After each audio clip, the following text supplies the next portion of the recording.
Olha, quem acompanha economia no Brasil ou talvez trabalhe com uma importação, exportação, ou até quem só está planejando uma viagem para fora, né, com certeza já esbarrou nesse nome, P-Tax. Com certeza. Mas o que é isso exatamente? P-Tax, de onde vem? Bom, é isso que a gente vai desvendar hoje. Vamos lá. Hoje o nosso mergulho é na taxa P-Tax. Ela é a grande referência, né, para a cotação do real contra o dólar americano aqui no Brasil. A principal, sem dúvida. A ideia é entender direitinho como ela é calculada, por que esse cálculo mudou ao longo do tempo e o que faz ela ser tão importante para o mercado financeiro. É uma peça-chave, né? E o legal é que a gente está baseando essa nossa conversa num material super rico, um estudo do próprio Banco Central do Brasil. Que é quem calcula e divulga a P-Tax todo dia, né? Exatamente. Então, a fonte é direta. A nossa missão aqui é botar uma luz nos detalhes dessa taxa. Sabe, entender o passo a passo do cálculo de hoje, a lógica da evolução e por que o mercado confia tanto nela. Perfeito. Beleza. Para começar do começo, para quem talvez nunca ouviu falar ou só ouviu de raspão, o que é essa tal de P-Tax? Bom, P-Tax é um nome, quase um apelido, né? Que pegou para a taxa de câmbio de referência real-dólar que o BC publica. Ah, um apelido. É, tipo isso. E tem uma curiosidade aí. Conta aí. Esse nome P-Tax veio de uma transação antiga, lá do sistema do Banco Central, chamava P-Tax 800. Era usada para consultar taxas de câmbio. P-Tax 800. Isso. Esse sistema mudou lá para 2014, essa consulta específica sumiu, mas o nome... Ah, o nome... ficou. Grudou, sabe? Virou sinônimo da taxa oficial. Que história. Então o nome pegou mesmo sem a função original existir mais. Interessante. Muito. Mas o que eu acho fascinante mesmo não é nem só a origem do nome, é o alcance dessa taxa, a capilaridade dela. Como assim? Ela não é só um número que fica lá piscando na tela do computador, entende? A P-Tax é a base para, uma montanha de coisas no mercado. Tipo o quê, por exemplo? Olha, pensa nos contratos futuros de dólar ou nos de opções de dólar, que são negociados lá na B3, na nossa bolsa. Certo, os derivativos. Exato. Eles usam a P-Tax como referência para a liquidação, para o ajuste diário. É fundamental para eles. Entendi. Só na bolsa, então? Não. Vai além. Tem os derivativos de balcão. Aqueles que são negociados direto entre as partes, sabe? Fora da bolsa. Os OTC. Over the counter. Isso.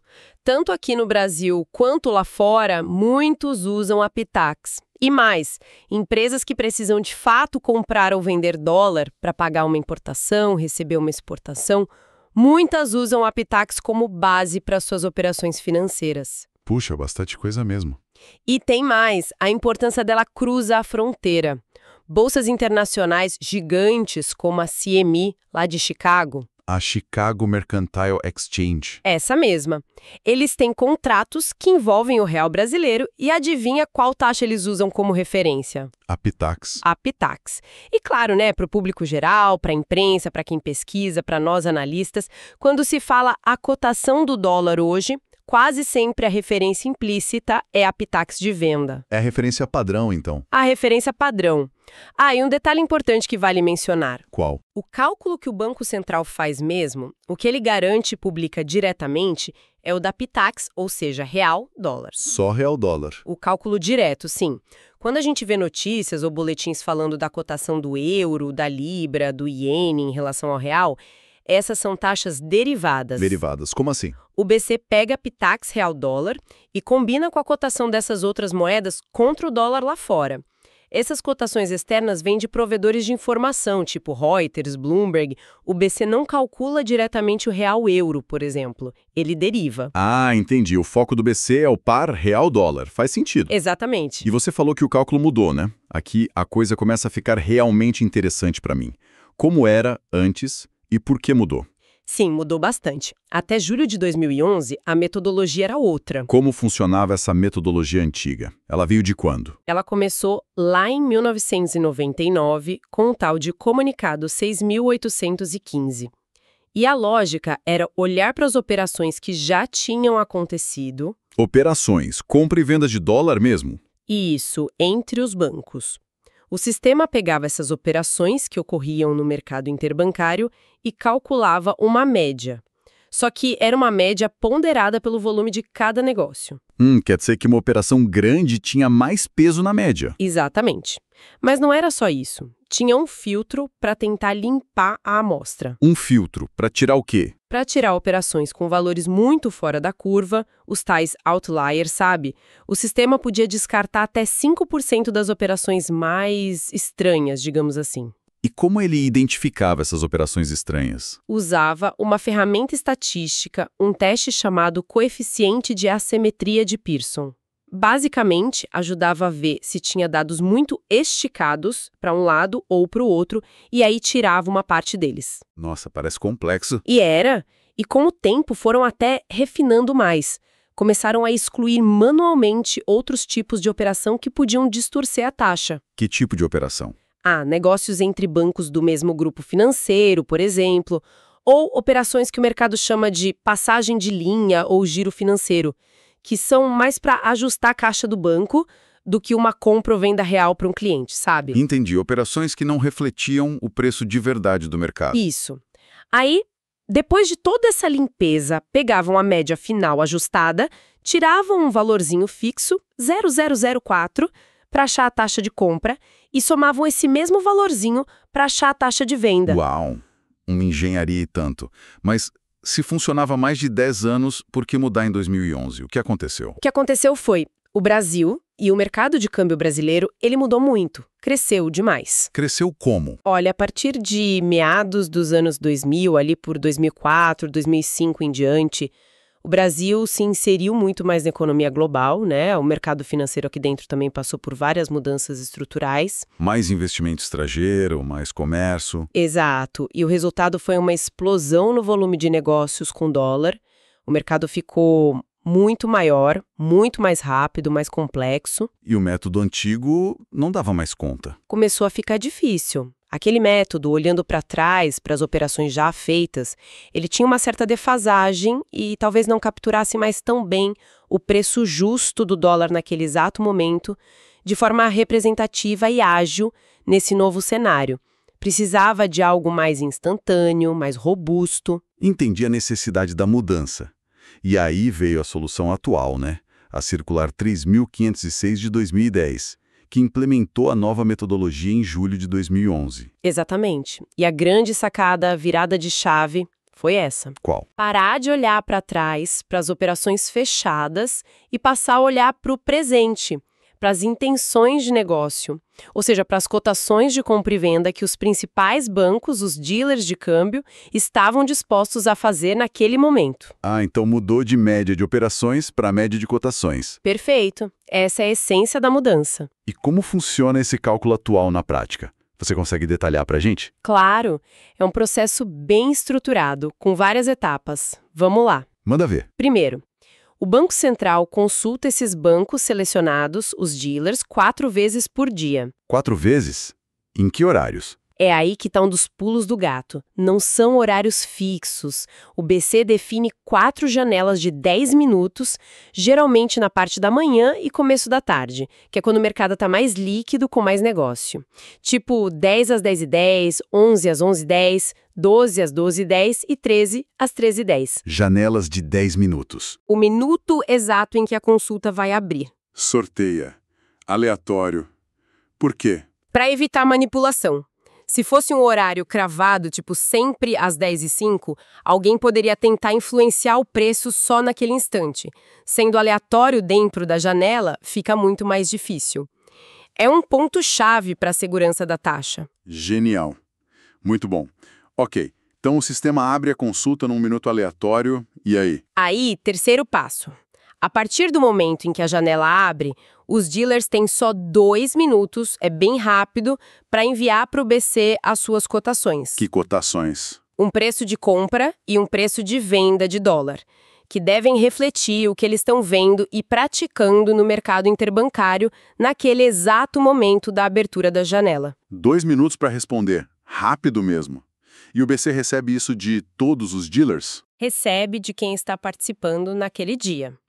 Aí vem o quarto passo. O sistema do BC pega todas as cotações recebidas para aquela consulta específica e automaticamente faz uma limpeza. Uma limpeza de novo, parecido com o método antigo. É um tipo de limpeza, mas mais simples e direto. Ele descarta as 2 maiores cotações de compra e as 2 menores cotações de compra. E faz o mesmo para venda. Tira as 2 maiores e as 2 menores taxas de venda. Ah, tirar as pontas, então. Os extremos. Exatamente. Tira os 2 outliers de cada lado, tanto na compra quanto na venda. E o que ele faz com as cotações que sobraram no meio? 5º passo. Com essas cotações restantes, ele calcula a média aritmética simples. Uma média para compra e uma média para venda. Isso gera uma taxa média parcial para cada uma das 4 consultas do dia. Médias parciais. E o BC divulga isso. Sim. Essas médias parciais são divulgadas em boletins ao longo da manhã e início da tarde. São 4 boletins parciais. Entendi. E acabou? A PETAC é uma dessas médias? Calma, tem mais um detalhe antes e depois o cálculo final. 6º passo. Antes de soltar cada um desses boletins parciais, o sistema faz uma verificação. Que verificação?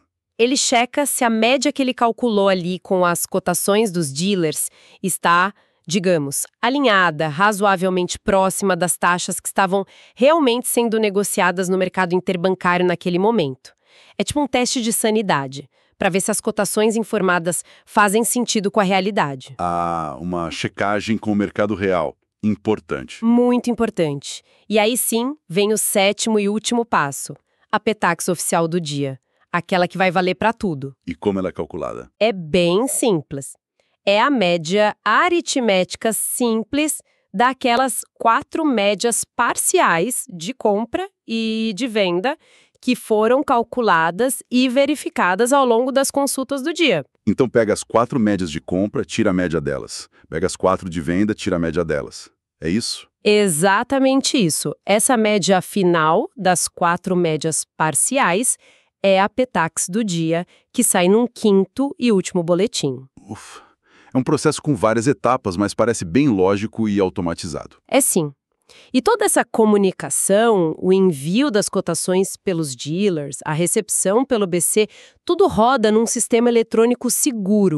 Chama Mensageria do BCB. Mensageria do BCB. Faz parte da mesma infraestrutura tecnológica super confiável que o BC usa para o Sistema de Pagamentos Brasileiro, o SPB, por onde rodam as grandes transferências de dinheiro no país. Ou seja, é seguro e rastreável. Entendido. Então, se a gente conectar tudo isso, fica claro que esses dealers de câmbio são peças fundamentais nesse novo modelo, né? Totalmente cruciais. São eles que alimentam o sistema com a matéria-prima, as cotações que vão formar a PETAX no final. Sem eles, o modelo não funciona. E quem são exatamente esses dealers? Qualquer banco pode ser? Não. São instituições financeiras, geralmente bancos grandes, que são selecionadas, credenciadas pelo Banco Central. Existem critérios para isso. E quais são os critérios? Bom, para ser um dealer de câmbio, a instituição precisa mostrar que tem um volume significativo de operações no mercado de câmbio, precisa participar ativamente dos leilões de dólar, que o BC faz de vez em quando para intervir no mercado, e, claro, precisa ter um bom histórico de qualidade nas cotações que envia para a PETAX e na prestação de informações gerais para o BC. Quantos dealers são hoje? A regra permite até 14, mas atualmente são 13 instituições credenciadas. Espera aí. Se são só 13 bancos ou instituições fornecendo as cotações, mesmo que sejam grandes, será que isso não cria um risco? Tipo, a taxa acabar refletindo só a visão desse grupo pequeno e talvez deixando uma parte do mercado de fora? Como o BC garante que essa amostra é representativa de verdade, ainda mais num dia de muito estresse, muita volatilidade? Ótima pergunta. É um ponto super pertinente e o BC se preocupa com isso sim. Tem algumas camadas de resposta aí. Manda. Primeiro, o tamanho desses dealers. Juntos, esses 13 respondem por uma fatia enorme do mercado, algo como 75% do volume total negociado no mercado interbancário de câmbio aqui no Brasil. 75%? É bastante coisa. É muito representativo. Então, as cotações deles, por si só, já capturam a maior parte do que está acontecendo. Segundo, tem o monitoramento. Monitoramento como? O BC fica de olho no desempenho de cada dealer todo santo mês. Avalia a qualidade das cotações enviadas. E se um dealer começar a mandar cotação muito fora da casinha? Aí ele pode levar um puxão de orelha. Existe uma regra, uma carta circular de 2013, a 3.601, que diz o seguinte: se mais da metade das cotações de um dealer num mês forem excluídas naquele filtro das pontas, lembra? As duas maiores e duas menores? Lembro. Isso é sinal de que ele não está mandando cotações muito alinhadas. Ele pode ser advertido, e se a coisa persistir, pode até ser descredenciado no mês seguinte. Perdeu o selo de dealer. Ah, então tem uma consequência. Isso cria um incentivo para eles mandarem cotações boas, né? Exatamente. Um incentivo forte para mandarem cotações que reflitam, de fato, o mercado naquele momento. E tem o terceiro ponto. Qual? Aquela verificação que o sistema faz antes de publicar cada boletim parcial, comparar a média calculada com as taxas que estavam rolando no mercado real. O teste de sanidade. Isso. Funciona como uma rede de segurança extra. Garante que, mesmo sendo uma amostra vinda dos dealers, o resultado final esteja consistente com o mercado como um todo. Faz sentido. Várias camadas de segurança aí. Várias camadas. E todo esse cuidado com a metodologia, com a governança do processo, nos levam a um outro ponto que é super importante: a confiabilidade da Petax. Ainda mais quando a gente olha para fora, para os padrões internacionais. Padrões internacionais? Como assim? É que em 2013, depois que estouraram os escândalos de manipulação de taxas de referência importantes lá fora, como a Libor... Ah, eu lembro disso. Deu muito problema. Deu mesmo. Aí a IOSCO. IOSCO. E a sigla para Organização Internacional das Comissões de Valores do Mundo. Basicamente é o clube que reúne os xerifes dos mercados de capitais do mundo todo, tipo a nossa CVM. Entendi. A IOSCO publicou uma série de princípios de boas práticas sobre como as taxas de referência financeiras, os benchmarks, deveriam ser calculados e administrados para serem confiáveis. E a Petax se encaixa nesses princípios. Se encaixa muito bem. O estudo do BC até detalha isso. Por exemplo, na parte de governança, a metodologia da Petax é pública, é transparente, qualquer mudança é comunicada com antecedência, quem são os dealers está lá, na lista pública, o cálculo é todo automático, sem mão humana para dar jeitinho, e o BC tem planos de contingência para se der algum problema técnico. Certo. E a qualidade da taxa em si? Aí entra a qualidade da taxa. Ela é desenhada para refletir o mercado real, usando as cotações dos maiores players. E tem aquela checagem com as operações que realmente aconteceram. O BC monitora isso direto. E a metodologia? Qualidade da metodologia. O método foi testado, as regras são claras, estão lá nas circulares. E o canal de comunicação com os dealers, a tal da mensageria, é seguro. Falta alguma coisa? A prestação de contas, o accountability. O BC tem canais para atender o público, tirar dúvidas. O processo todo passa por auditoria interna, auditoria externa e tudo fica registrado, guardado. Parece bem completo e alinhado mesmo. É bem robusto. E tem um ponto que o próprio estudo do BC ressalta e que diferencia um pouco a Petax de outras taxas lá fora. Qual ponto? É o uso de 4 consultas em horários aleatórios. Lembra? Sim. E não uma única consulta num horário fixo, cravado. Sim, a aleatoriedade. Essa abordagem de pegar várias amostras ao longo do dia e em momentos não previsíveis torna a Petax muito mais resistente a tentativas de manipulação pontual. Sabe, de alguém tentar forçar o preço só naquele instante da foto. Faz sentido, dilui o risco. Exato. É uma característica que dá muita confiança para o mercado usar a Petax em tantos contratos importantes. É diferente, por exemplo, de alguns benchmarks internacionais que dependiam de uma única janela de fixação, o que os tornava mais vulneráveis a pressões naquele momento específico. A Petax, nesse sentido, é mais resiliente. Entendi. Então, vamos tentar amarrar as pontas aqui. O que tudo isso significa na prática? Bom, a Petax não é só mais um número de cotação de dólar. É a referência-chave do real contra o dólar aqui no Brasil. E ela impacta um monte de negócios, contratos. Uma gama enorme. A gente viu que o jeito de calcular ela evoluiu bastante.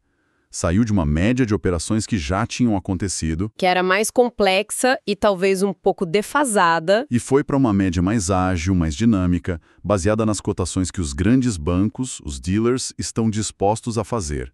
E essas cotações são coletadas em 4 momentos aleatórios do dia. Isso, um processo bem mais direto e que busca refletir o consenso do mercado naquele momento. E todo esse desenho novo busca ser transparente, usa automação para evitar o dedo humano no cálculo final e está alinhado com as boas práticas internacionais que a IOSCO recomenda. Exato. Tudo isso junto é que constrói a credibilidade da Petax, faz dela um termômetro confiável dessa relação tão importante entre a nossa moeda e o dólar. E para o nosso ouvinte, por que é importante entender esses detalhes todos?